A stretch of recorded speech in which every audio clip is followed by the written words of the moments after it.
countdown to the last comic shop in 5, 4, 3, 2, 1. Live from the Three Rivers Con!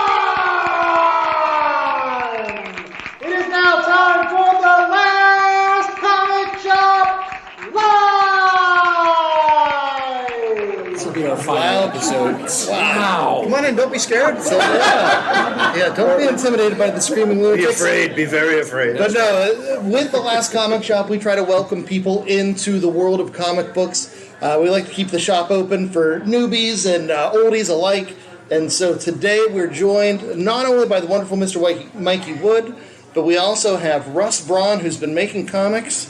Oh, jeez. Long time, 34 years, I think. Wow!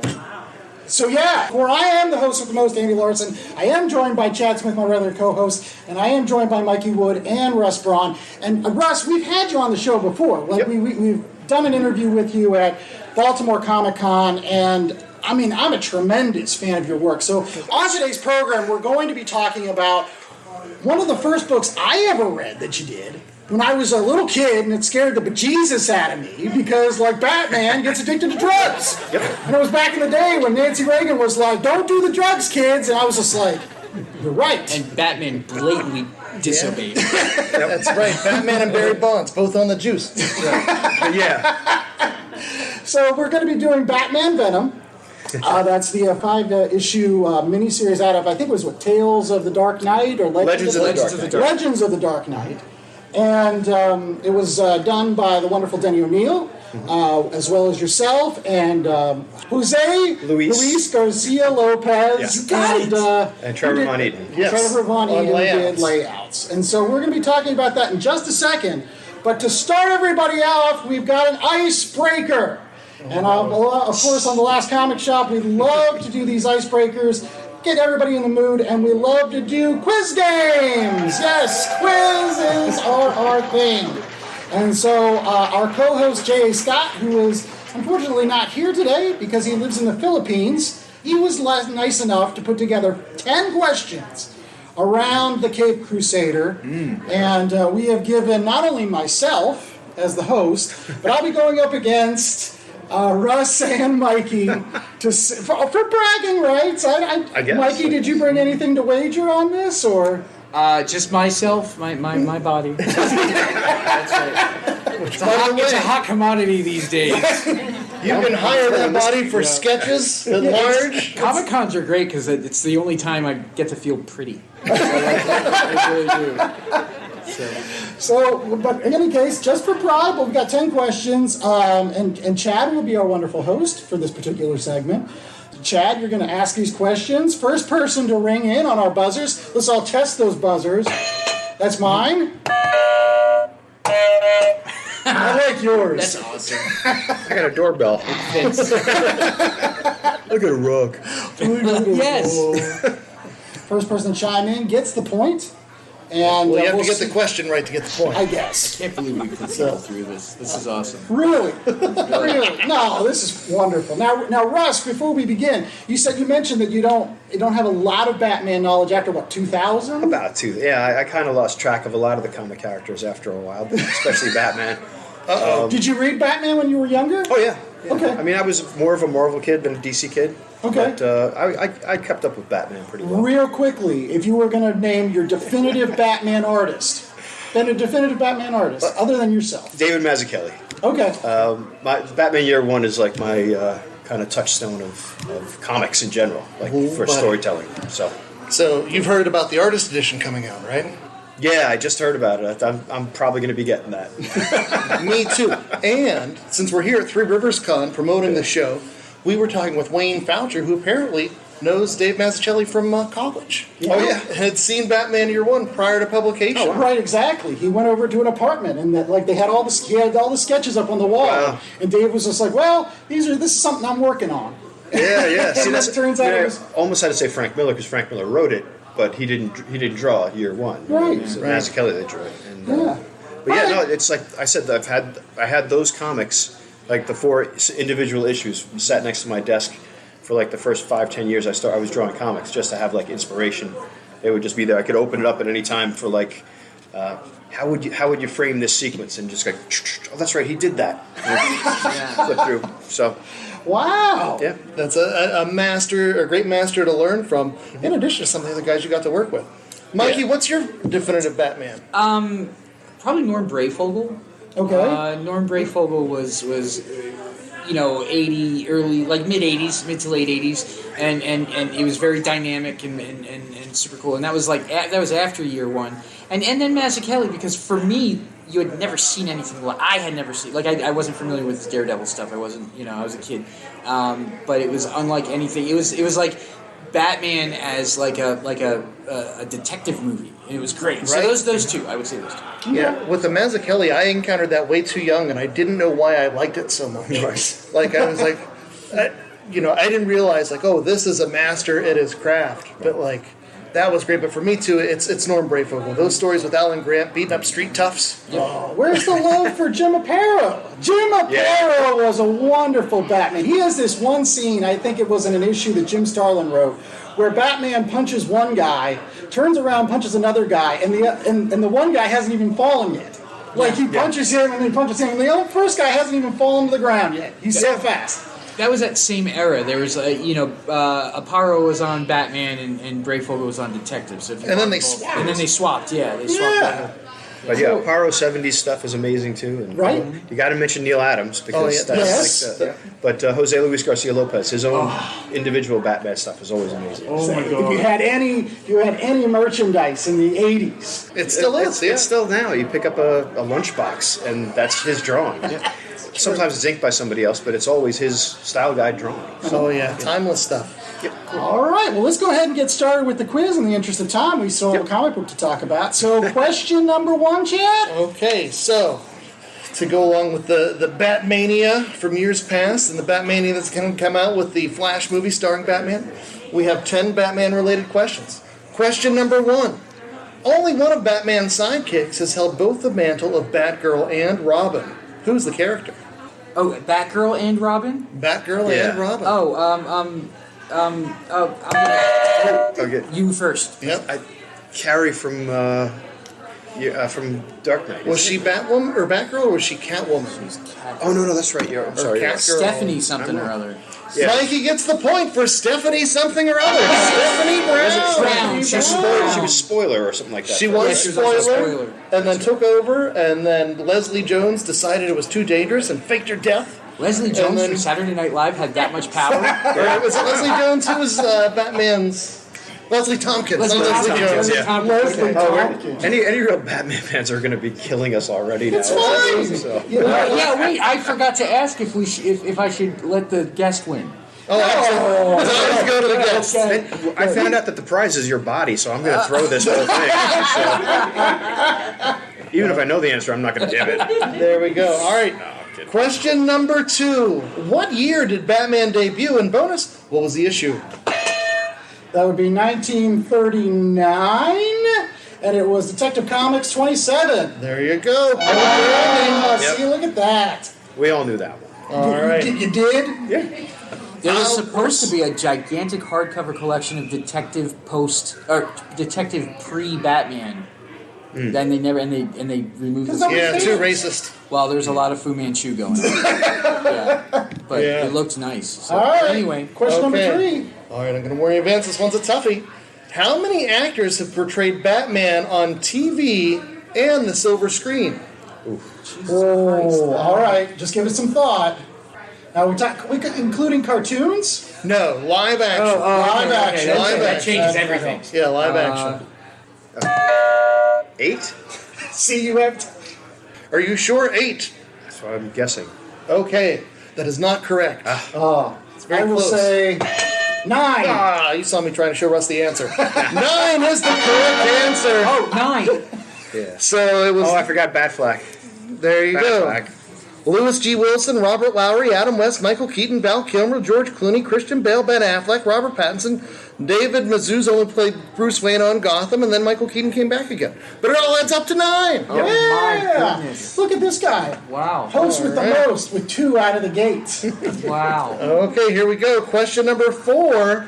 What are Bruce Wayne's parents' names? Mikey. Thomas and Martha. There we go. Why did you say that name? That's right. Crime Alley must pay. Tommy and Marty. Where are the pearls? Yeah. Oh my goodness. Okay, this one is for us 90s kids. Who took over the mantle of Batman after Bane broke Bruce Wayne's back during Nightfall? Azrael. Azrael. Do you know his name? Jean-Paul something or other. Jean-Paul Valley. No, And Russ is on the board. That comic would be awesome. If it was John Paul Sargent just sitting in a dark room. Existential drinking dread coffee, turning into a bug. Or no.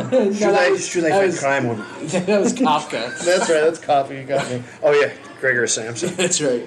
Okay, so that point goes to Russ. So far, we're halfway through the quiz, and we've got Mikey with 2, Russ with 1, and Andy with 2, so it's anybody's ball game. Oh, God. Or anybody's bat game. All right. Or which side of Two-Face was burnt by the acid? Oh, Mikey. Left. The left side is the correct side. Good job, Mikey. Wow. All right. What type of car was the Adam West Batmobile based on? It was a. You told me this. Is that a timer? No. We'll give him a Lincoln Town Car.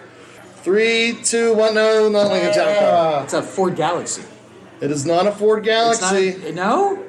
Like a Futura or something. A Lincoln Futura. Russ Braun with the point. I forgot that. Nice. Futura. There you go. There you Did go. you say Ford Galaxy? It was a hatchback. I thought it was a Lincoln Town Car. No. It was a modified. What was the guy's name? Oh, I should have written that down. Which one of these actresses has not played Catwoman? Michelle Pfeiffer, Eartha Kitt, Julie Newmar, Uma Thurman, Halle Berry, or Zoe Kravitz? Uma. Uma. Oprah? Uma. That's not great. Uma Thurman. I can't get the Catwoman question wrong. There you go. All right, so that goes to Russ. That brings Russ tied with Mikey for the lead. Wow. 3-3-2, and I must have missed one along the way. We'll have to go back to the tape and figure it out. Which member of the Bat family was the first to be killed? Was it Alfred Pennyworth, Kathy Kane, Earth 2 Bruce Wayne, or Jason Todd? Alfred Pennyworth.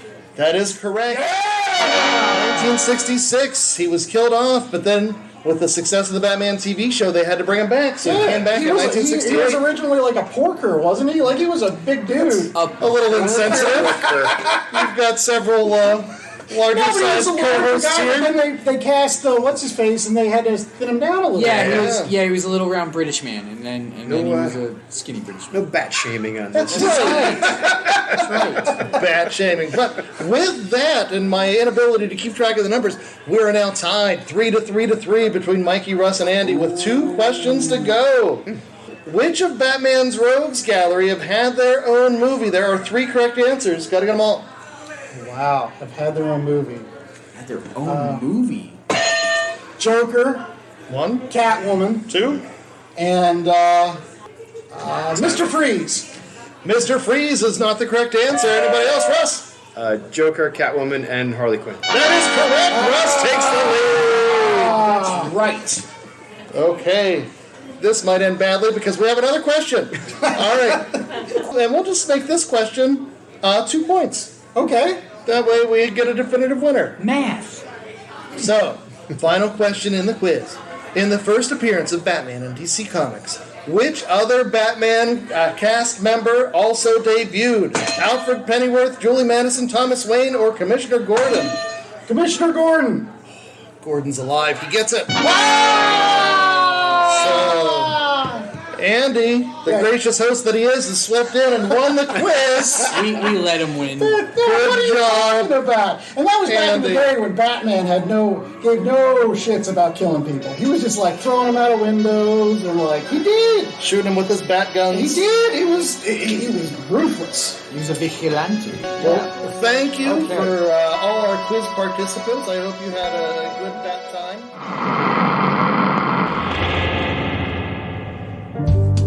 Welcome to Victims and Villains. This is the channel where we talk nerd, we talk hope, and we speak nothing else. I'm your host, Captain Nostalgia, and I'm so glad that you are here to join us.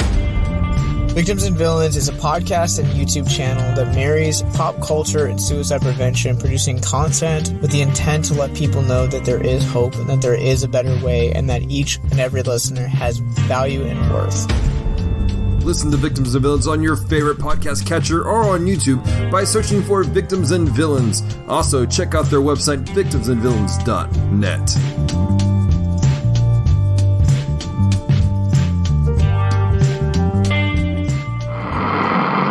Hi everyone, I'm Nerd Bummer. And I'm Tactic, and we're two of the hosts of the Online Warriors podcast. Our podcast started as a way for three best friends to keep in touch and discuss their nerdy hobbies like movies, gaming, tech, and more. Since then, we've grown into a great community. Every Wednesday, we chat about the latest nerdy news before getting hands-on with our weekly nerdy adventures. And don't forget our high-stakes trivia game. Come join the fun at onlinewarriorspodcast.com and every major podcast platform. And now, back to the show. Same bad times. No, that's not it. Okay, what's next? Okay. Now on to the real business. Well, now that we're done with the bat quiz and the host with the most has taken it, we are going to now talk about the comic book at hand, which is Batman Venom, which my son Jacob was like, is that a Marvel DC crossover? And I said, no, unfortunately. But it should be. Yeah, that should. There's a sketch idea. Yes, because especially when I showed him the cover with Batman grinning maniacally, he was like, oh, does he have the symbiote dad? And I was just like, no, but that would be a very cool story, Jacob.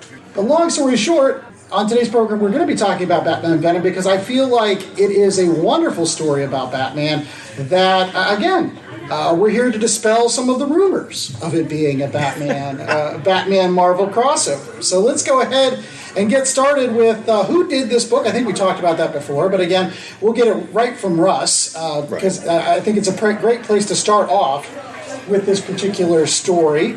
So how did you get involved with this particular project? Well, I was just starting out at DC. I had done a couple of small projects and was introduced to a couple of different editors. I'm going into all the details about the other projects. Just say that Batman came across my desk, and the editor was Andy Helfer, and he said, yeah, let's get you on this. I'd done a Justice League issue for him. The Date with Density, one of my favorites. Yes, with Guy Gardner and Ice going to the Ice Capists. And, it was a lot of fun. And I was really learning how to do storytelling on the fly because I love comics. I could understand comics and read comics as a kid, but I'd never really done a whole lot of my own storytelling. I started out working over Carmine Infantino's layouts. The Justice League stuff was done with a Keith Giffen visual script, and then the actual script with it from James Mattis. And so the Batman stuff came, and I was going to go ahead and do it myself. I started working on it. It was a Denny O'Neil script, and it was kind of a pulp style story, you know, with a more modern twist on the steroid stuff, you know. Right. But so I started drawing it. I wasn't feeling it. I worked up for about a month, and I got 14 pages done that I wasn't really thrilled with. The editor said, you know, I like it enough. We can get a good inker.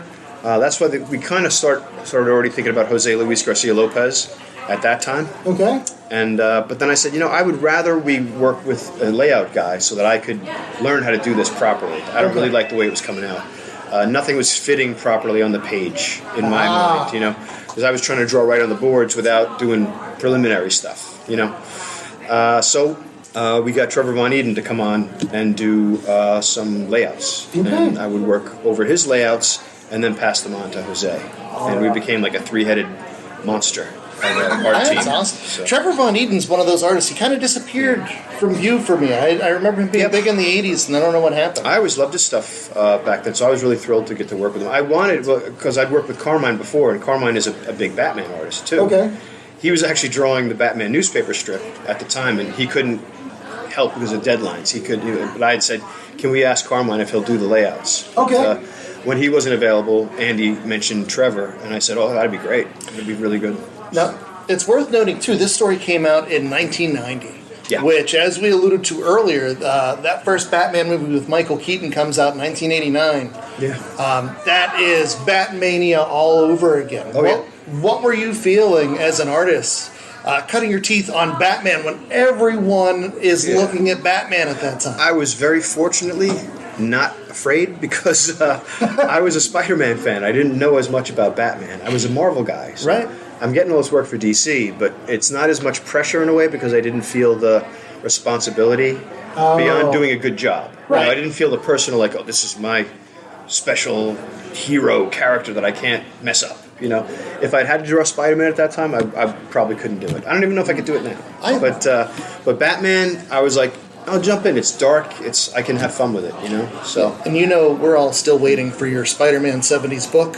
That's true. Marvel, if you want to get on that. Oh, yeah. If you've seen Because Russ Marvel, Braun's he does a sketches. wonderful 70s Spider-Man. So now, out of curiosity, as the fact that it was 1990, how was a collaboration like that done? Was it all done through FedEx packages, or did you meet together at all? Or? We did meet. We were actually all New Yorkers at the time. So living in Manhattan, I would bring pages up to the office, and then I would hand them off to whoever was doing them. And we also had Willie Schubert, the letterer. This is in the days where it went from penciler to letterer to inker. Okay. So Willie would letter right on the boards, and then we'd hand it over to Jose.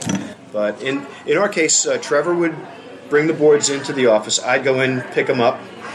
I'd pencil over everything, and then bring them back in for Jose, or actually for Willie to do his inking. Then when Jose picked them up, he would ink it. When he brought him back in, I would go in sometimes and talk to him and see what he was doing with it. He didn't want to, but I would always be there and ask him pick his brains about stuff, and he kind of taught me how to do the job. Okay. Right. Yeah, you mentioned you weren't intimidated working with the character, but working with those creators like Denny O'Neil, who's done so many classics. Jose Luis Garcia Lopez. But I was a kid. I didn't know to be scared at the time.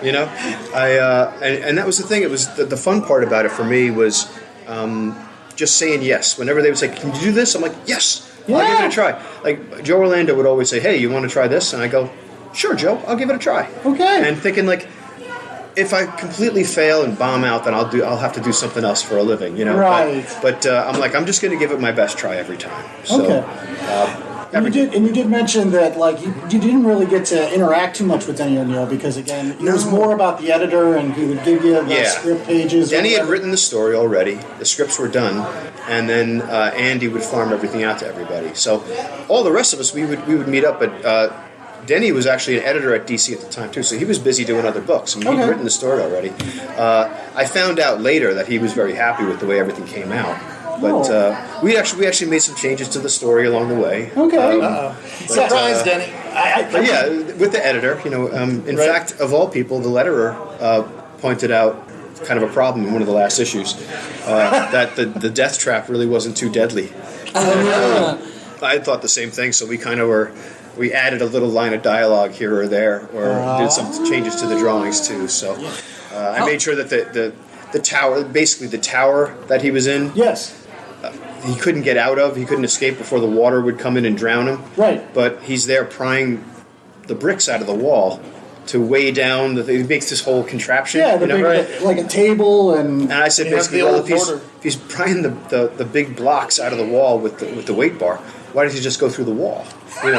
So it's just like, I need to have enough bricks to weigh this thing down to pull the door up. I was like, but you can go out.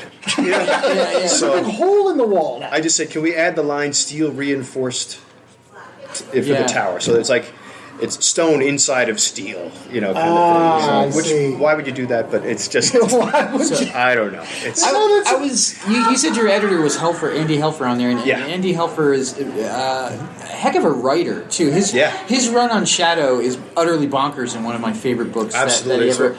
One of my favorites too. Yeah. Oh, if you haven't read it, it's so wonderfully bonkers. Now, do you find that it's easier, or maybe it just depends on the person, an editor being a former artist or an editor being a former writer, which is something that I was trying to think curious. if I have any editors that were former artists. I don't think I do. Just former writers, or actually not former, but current. Oh yes, I guess we still. Usually, you're not really supposed to work as an editor and a writer at the same time. Right.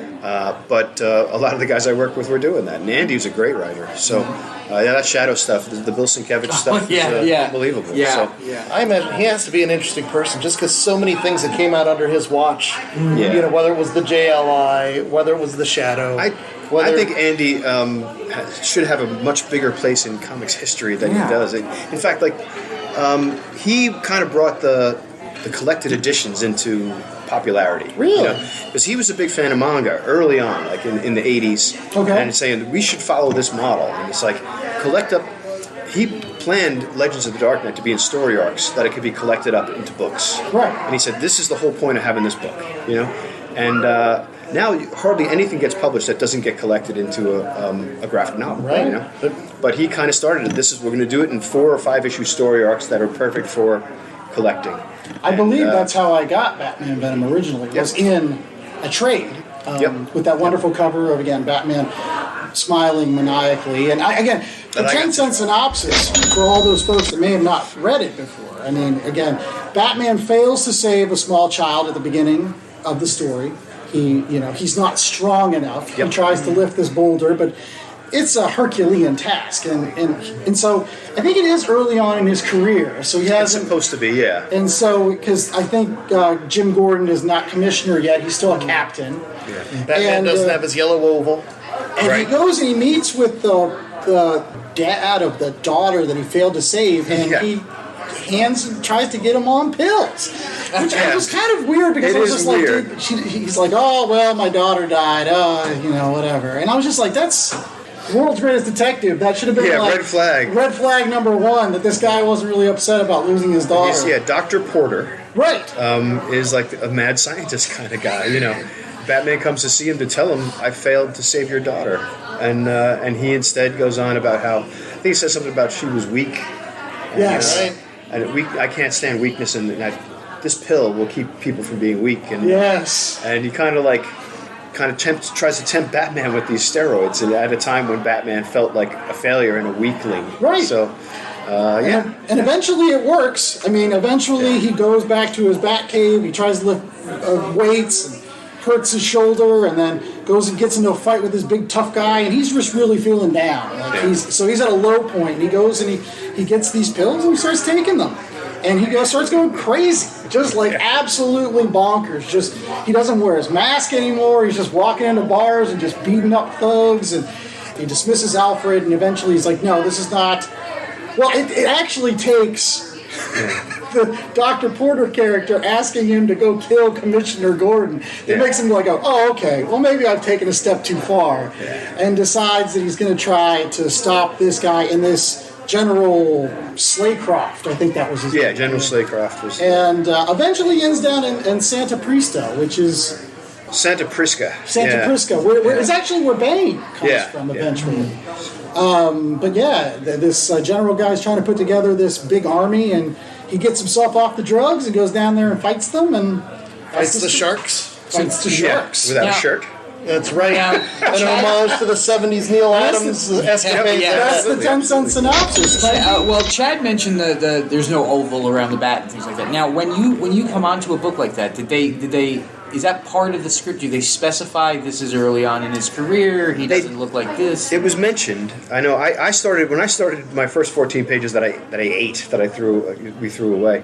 I wanted to do like Mazzucchelli style Batman, like the little short ears, and like the cape is really leather and stuff like that. So I was drawing it, like trying to draw like rendered realistic stuff. You know? Okay. And so I kept that when over the Trevor Ruffs, you know.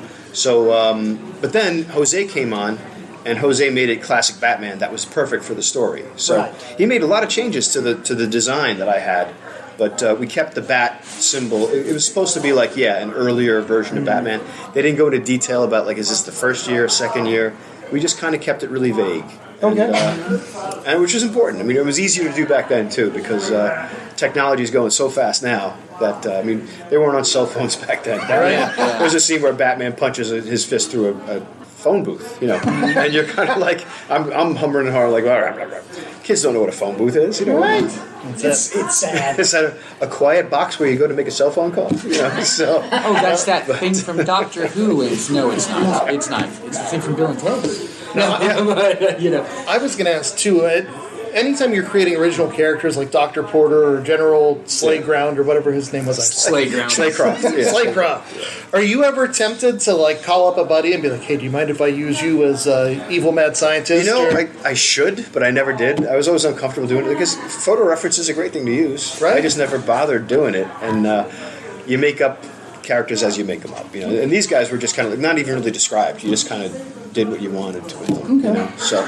Well, it's a good question, though, because, again, you were one of those guys that really does like that photo reference. I mean, you used to talk to me about, like, the fact that you used to go to libraries, and that's, how does you draw on Oldsmobiles? That's how you look at... I actually hate photo reference, but sometimes you need it. Right. I mean, especially, like, cars, buildings, especially certain buildings, Don't make up the Empire State Building, You could probably use a photograph to like, get the idea of it at the very least. Right. But cars, too. I mean, I did, how do I say that? I made up a bunch of cars in this. do you keep sort of like a digital morgue or anything like that? Or do you I do. I have files. For each comic I work on, I have, like, a reference file of stuff, like, and it'll be titled that, like, for whatever book, like Boys Ref number 1, Boys Ref number 2 kind of thing. And, so I definitely had that for this. Is there a particular issue from this 5-issue run that you feel, I don't know, like, that was, I don't want to say the best one of the 5, but this was the one that you spent the most time on, or you thought about it? It's really hard to say. I mean, the last issue is I mean, I was really doing it almost pretty much on my own. Trevor hadn't done a whole lot on that one because I kind of got my feet under me pretty quick. Right. But so that one's kind of near and dear to my heart because it was like visually it felt like I was coming into my own. Okay. And so that might be the one. That's where I got to do this whole sequence. We have a picture of it looking up where Batman escapes from the death trap and then fights off 2 of the guards and. I pretty much got to do that whole sequence myself to kind of retell the story.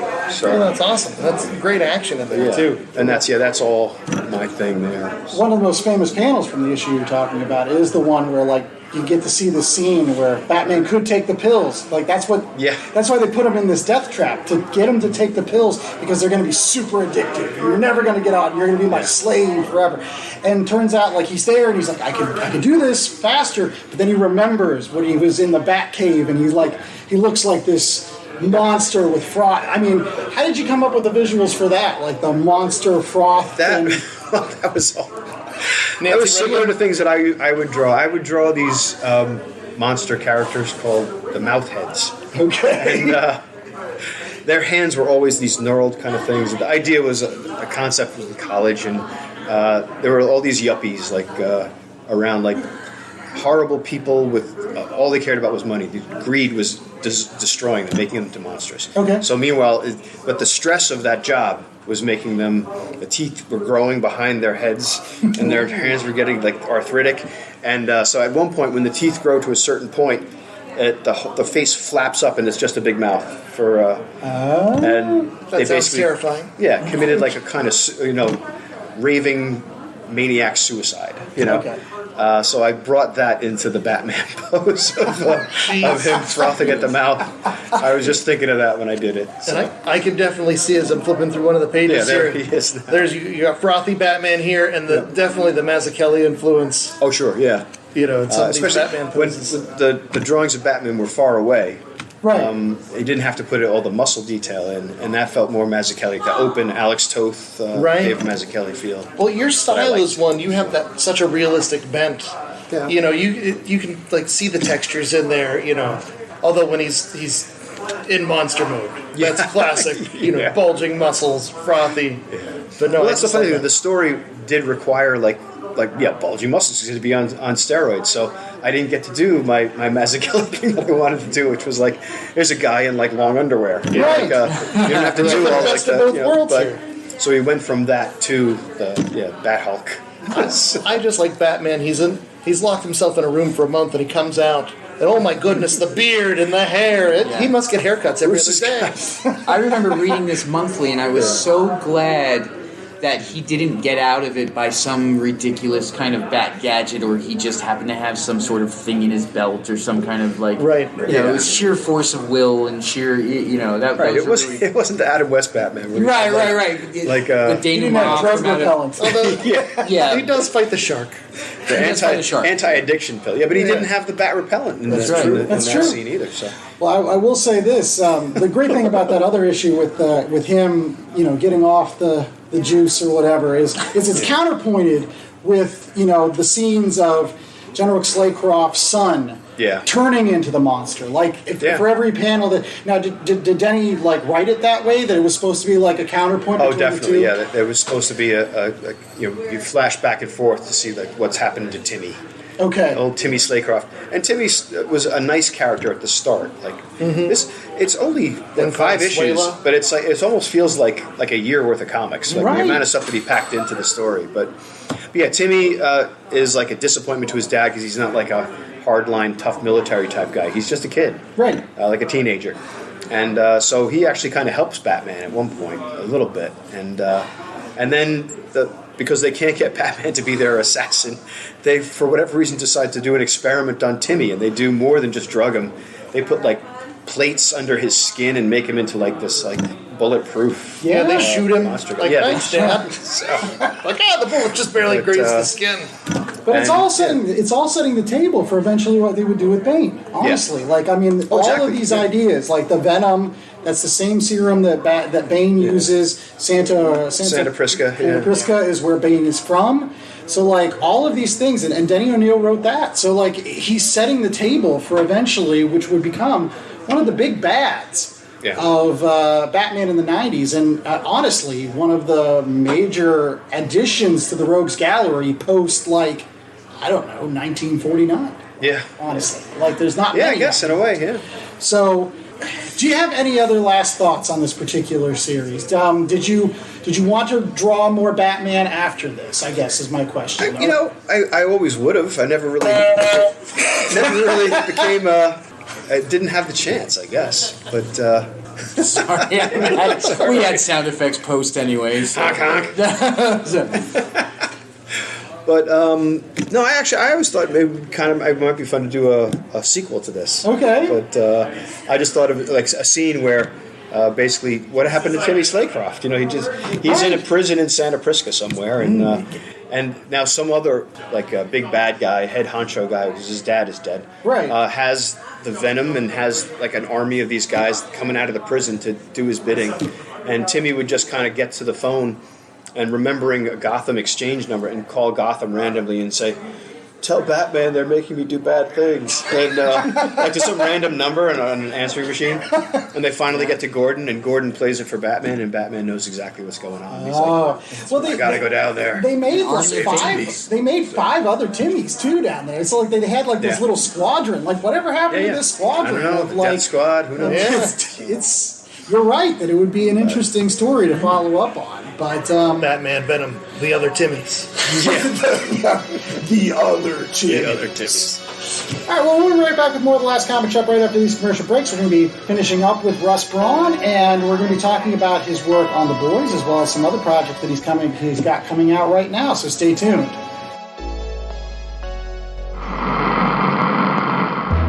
Hey, it's Mikey Wood, frequent Last Comic Shop guest and collector. And as a collector, I'm always in need of boards, bags, long boxes, and more to house all those comics. That's why I use promo code LCSPOD to get 10% off my orders at BCWSupplies.com. Not only does it get me a discount on BCW's already low prices, but I know using LCSPOD at checkout is another way I can show my support to the Last Comic Shop podcast and their continuing mission to bring fans together under that big comic book tent. So if you're in need of comic book supplies, head out to BCWSupplies.com and use promo code LCSPOD today. That's LCSPOD. Do you like comic books? Do you like comic book movies and TV shows? How about movie and TV reviews? If I just described you, good news! You can get all of the movie and TV reviews you're looking for with a good dose of witty banter and fun thrown into the mix by checking out Paperweight Entertainment. Join Derek and Ian every Friday for TV reviews on the Paperweight Entertainment podcast, and join Ian and Colonel Bob every Wednesday for the Silver Screen Scoundrel movie reviews. Find out more information about both shows at paperweightentertainment.com. All right, we're back with more of The Last Comic Shop. And we're here with Russ Braun, and again, we're going to be talking about some of his work that's been ongoing right now. A lot of folks know you from The Boys. I know that it's just massively popular now. Can you get just real quickly how you got involved with The Boys? I don't know if we've ever talked about it. I don't know if we have. I've been friends with Garth for a long time. I met him and Steve Dillon back in the early 90s when they started coming over to do conventions. So we never worked together, but I left comics to do work for Disney for a while. Right. I went to a convention down in Florida when I was down there working for Disney and saw Garth. And we caught up a little bit and joked around. And he said he was moving to New York. And I said, well, next time I come up, I'll stop by. We'll see you. I moved back from Florida when Disney closed the studio, and I got in touch with Garth, and we started just socializing. We would hang out and see each other every Friday at this bar with a bunch of other comic guys. And it finally came up once I started doing work again. We were going to do a war story together. Okay. And we started doing that. It went really well. The Boys was having deadline trouble. All right. Quite often, I mean, they had like different fill-in guys come in to do an arc here or there. And but I don't even know the details behind the scenes. It's a whole big mixed-up thing. But long story short, he said, would you want to do an arc of The Boys? Okay. And I said no. And I said, no, I don't want to do it because it was my favorite thing he was writing at the time. Right. And it was creator-owned. And so it's like there was no winning it for me. It was like if I do a good job, good for me. I get paid my normal work-for-hire rate. Right. If I do a bad job, I ruin my friend's best comic, maybe ruin my friendship, and ruin my favorite comic that I'm reading at the time. Okay. So, but he said his all line was always, "What's the worst that could happen?" And I just told you what the worst that could happen. But so I said, I'll over the weekend I'll draw Butcher. I'll see if I can get into the character or whatever. And I did 3 or 4 drawings of Butcher that were terrible. He looked like a linebacker, like just. And with for whatever reason, like a very short head, like a squat little head. Okay. And I'm like, I got to give him more hair or something. And I did this drawing of him from the side, of him just looking up slightly with a slight smile. And I realized, I got the character. It's like he's always 5 steps ahead, 10 steps ahead of everybody. And he's got this little smirk in his face, like, I've got you, you know? Yeah. And I'm like, all right, I can do this. I told him, I said, all right, fine, I'll do it. I was actually working on another war story at the same time. So I was doing 2 books at once to get it done to meet the deadlines, which were already really tight. Was that Night Sisters or Night Witches? The second one, Motherland. Okay. And this is where I was first starting to do my thing where I just did pencil instead of inking it on top of that. So, and it made it a little bit faster. The Night Witches deadlines were a little bit further out, so I jumped into The Boys first and finished the Night Witches a little bit later than that. But yeah, it was 4 issues. It went really well. I enjoyed it. It was great. And I was like, well, thanks. This was fun. And then they were like, can you do the next story arc? And I was like, all right. Yeah, all right. I'll do it. Just like Dr. Porter. It's one thing of pills. Yeah. So bring it back in for the next round. But no, it was because it's a great book. It's really well written. It's great stuff. Great characters. And but the whole time I was doing it, I'm like, well, when is Derek, the original, the co-creator, coming back? And they didn't know, they didn't say, and I kept going until I got pneumonia. And because the deadlines were insane. I mean, I was doing pretty much 3 weeks to crank out a book because it was so late by the time I got it. And the next arc was done by John McCrae, the World War II stuff. And then I came back on and pretty much finished the whole run. So it was like 16 issues in a row. I'd never been a monthly comic guy. I'd done full story arcs, but so that kind of was like, again, trial by fire to get it all done. Very cool. And that's the basic story of my time on the That's board. crazy. So what's it been like watching that blow up? And you obviously have gone back with things like Dear Becky. Seeing your work translated into... It's great. I mean, I think the show is great. It's a totally different beast. They're beastly, both of them. But it's amazing to see it, and especially some of the characters. I said, like they seem like they've just walked right out of the comics, like a scene I drew, and there it is on the screen. But I'm not going to sit here and be like, all sour grapes and stuff about it. But I wasn't the creator, so I get no part of any of it. It's just. But I'm still proud of it. I said I'm like their. I got to meet some of the cast at a convention recently, and I told them that I was their comic stepdad. So. And then I said, well, actually, if you think about it, I'm a pretty bad stepdad because I killed almost all of you, So, and as I say, well, Derek created you all, and I killed you all. So. Well, speaking of that, did you have a particular character that you loved to draw, like out of the boys, Yeah, I mean, all of them. But Butcher is the easiest to draw. Okay. Because I get into his character right away. But Frenchie and the Female were my favorite, little side. That was like their own little story in the middle of the story. So that's why they were my banner when you come see me at a convention. Yes. That's them. So now, I usually like to ask this just, is there a dream project that you haven't had the chance to work on that you would love to one day? If you were just given carte blanche and you could, are you a writer? I mean, do you Yeah, I do. Actually, so probably the main answer would be I would want to do some of my own stuff. I have a couple of different stories in the works. But that's the real test. That's, again, it comes down to comics is about fear. If you're not afraid, you can do anything. It's like, you think about it, because it's only a comic book. You can do another one next month. But you put your name out there on something, and especially if you wrote it yourself, you feel like you're going to be judged. And the internet is so kind. Yeah, they're great. And so many people just it's not like you drew something weird in one issue 15 years ago and nobody keeps remembering it and bringing it up every 5 minutes. Joe, no, I don't even know. I'm just making it up. But yeah, no, I would do something on my own. But of course, a Spider-Man miniseries would be amazing to do.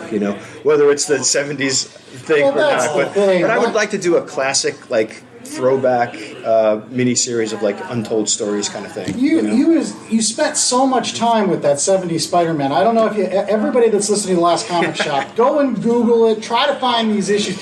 He basically recreated the Rogues Gallery using popular actors that were in movies and TV shows at the time in the 1970s and saying who would be cast as Mysterio? Who would be cast as Kraven the Hunter? Who would be the Dr. Octopus if there was an actual 70s show that had gone on for an entire season or 2 seasons.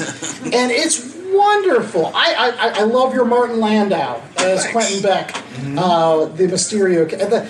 And so he has a wonderful sketchbook. All full of these. You can get it on his website, I believe, right? Yep. Yes. And Russ Braun. Make sure that you're checking that out on his website. You can buy that, and both Chad and I have a copy as well, Mikey would. And it is wonderful stuff. So I'll tell you this much, it would be in my pool pile if you did it. So let's get somebody on the horn. Believe it or not, that Spider-Man 77 TV Spider-Man is my Spider-Man, because I never read Spider-Man comics, but I watched that show when it was on. And we loved it because that's what we had. Well, yeah. Yeah, I mean, we all know, realistically, it has its problems, the show, the pacing, and it's of its time. It's a 70s show. It's basically a 70s cop procedural, with Spider-Man popping up every now and then to solve some crime. And so fight some thug, but but I thought, well, what if they did have the actual bad guys, and who would cast, who would they be cast as? And so I had a lot of fun with it. It was a COVID thing. When COVID started, I went down this rabbit hole. We're all so glad that you did. The book I was working on was furloughed. We couldn't put it out, so we just kind of waited on it. That was Dear Becky. Okay. So I figured, well, I'll do these drawings for fun in the meantime, because I post something every day on Facebook and Instagram. So that's how it started. But I mean, I don't know if that would be my dream project to do that version of Spider-Man. But, right. Well, who would be your Spider-Man villain if you did get that Spider-Man opportunity? Attention, Marvel. Oh, God, I don't know. Right, yeah. If you only got to do a one-shot, how about that? One shot. You get one issue, one of the bad guys you came up with. Which one would you want to do? I guess probably classic Green Goblin. Okay. So who was your classic Green Goblin? I can't remember. Oh, I did a thing where I had a sweepstakes for people to pick out who it was. I had a whole bunch of different guys. Okay. It came down to almost a tie, but Frank Gorshin, the Riddler. Oh. So he was actually guest starring, doing he was the baddie in Buck Rogers or something at the time. So I think he would have been perfect for it. But oh yeah. Would he get the hair? I know the cornrows or whatever. The sideways, yeah. Sometimes when I watch that Batman 66 show, I think he's the more terrifying of all the villains. Like he would have been actually a better Joker, honestly, because he has that. No, he was the best Riddler. He's not a better He was Joker. the best Riddler, he's got that twinge of menace to him underneath all that maniacal laughing, which is. No, there are a bunch of what I did have was like the mask though. Like the mask was only a half mask, so you could see his mouth. Okay. And the mask itself was from the old TV movie Gargoyles. Yes. Bernie Casey. So I just based it on that. Had him wear like a big purple cloak robe like that. I would have like a cult of goblins or whatever, and he was like the cult leader type thing. That would have played so well. I got to see that in an issue form. But speaking of issues, what other great work do you have coming out, Russ, recently? I'm now working on the final issue of Jimmy's Little Bastards. Okay. For Aftershock. They had some bankruptcy problems, cash flow problems. They're back up and running now. Okay. So we had to wait on that. The first 2 issues are out, and the third one is in the works. Okay. So it's 40 pages, so it's going to take me a couple more months to get it done. And but yeah, it's a crazy, great story. The first story arc was Jimmy's Bastards, which is the basic idea of like a satire of if James Bond type character, Jimmy Regent, right, had been doing the James Bond super spy thing for 30 some odd years, he would have left a bunch of kids behind that he didn't know about or care about, and so those kids all find each other, gather up under the one lead bad guy, and they decide, let's kill Daddy, let's get him, and wackiness ensues, and equal opportunity offender, that whole first thing, and then we did a follow-up, even though, spoiler alert, most of the kids get killed, or all of them in the first arc, but then there are little bastards to think about that are little clone-type grandkids, maybe. So I'm now drawing those scenes where there's hundreds of little English school kids. That's terrifying. And I mean hundreds. And, I don't know if that's more terrifying than like story with the Village of the teens. It's like Damned. Village of the Damned and the Omen rolled into one. That's still with Uzis. So. That is what you talk about horror movies. Like Chad couldn't fall asleep after watching the original Omen because it just freaked him out. I could take any gore, I could take any monster you give me, but give me a boy staring at a dog, no thank you. All right. Well, we use a line from the Omen all the time with the "It's all for you, David." It's all for you. But for our dog, for Ada, it's all for you, Ada. All right. Any other comics that you'd like to talk about that maybe they can get on your website or anywhere? Well, yeah. I mean, I still have the website up and Facebook and Instagram. It's like I do a drawing a day, so it's usually you'll see what I've been working on. But yeah, after Jimmy's Little Bastards, I have something else not announced yet, but it's going to be for Ahoy Comics. Okay. And they're a great company to work with. You should look into their stuff. They do a lot of fun stuff. And it's going to be a graphic novel, I think 64 pages, and I can't say much more about it then, but that's okay. It's still going to have the backup articles and the text pieces. I don't know. That Ours probably won't, but because it's going to be a hardcover graphic novel, just like not going to be floppies at all. Just be right to the graphic novel. From what I know, cool. But that's going to start up as soon as I'm done. Very much as soon as I'm done with Jimmy's Little Bastards. There you go. And we know you're a prolific Comic-Con appearer-inner. Yeah. We've seen you here. We've seen you in Baltimore. Do you have any more cons lined up for the rest of the summer? Terrificon will be next. Awesome. I have to skip Heroes this year. I really like doing Heroes too. Okay. Terrificon, Baltimore, and New York Comic Con. Oh, very Those are cool. the ones I have lined up.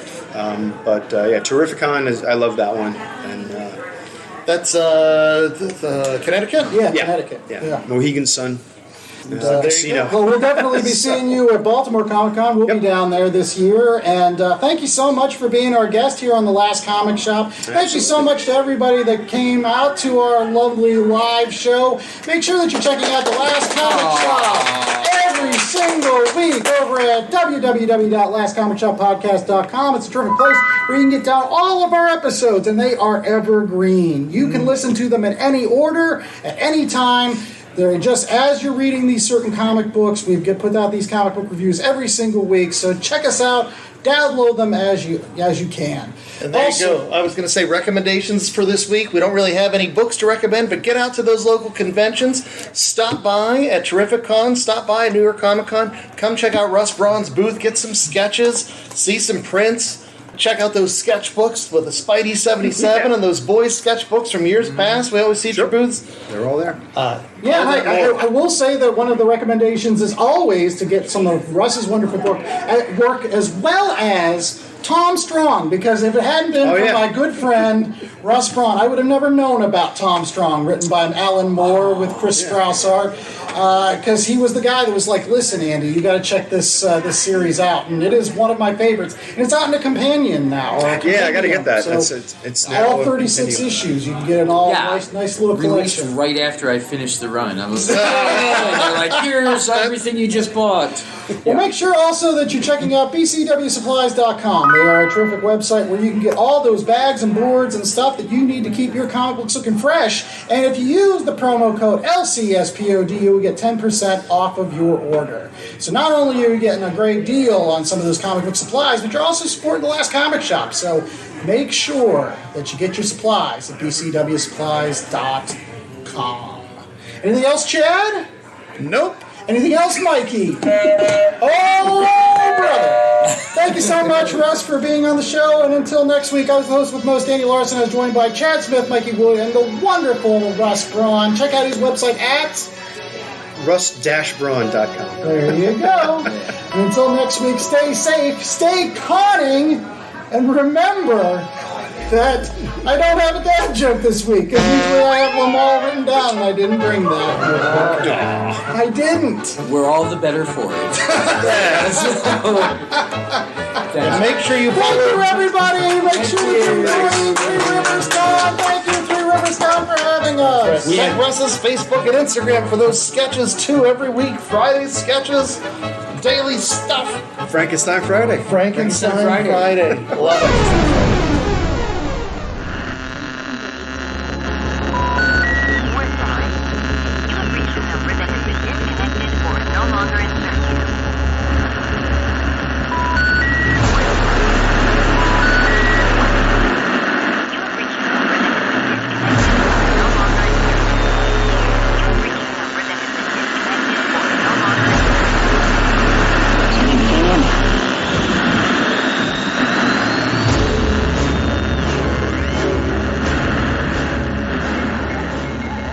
The Last Comic Shop was a 2023 Black Angus production.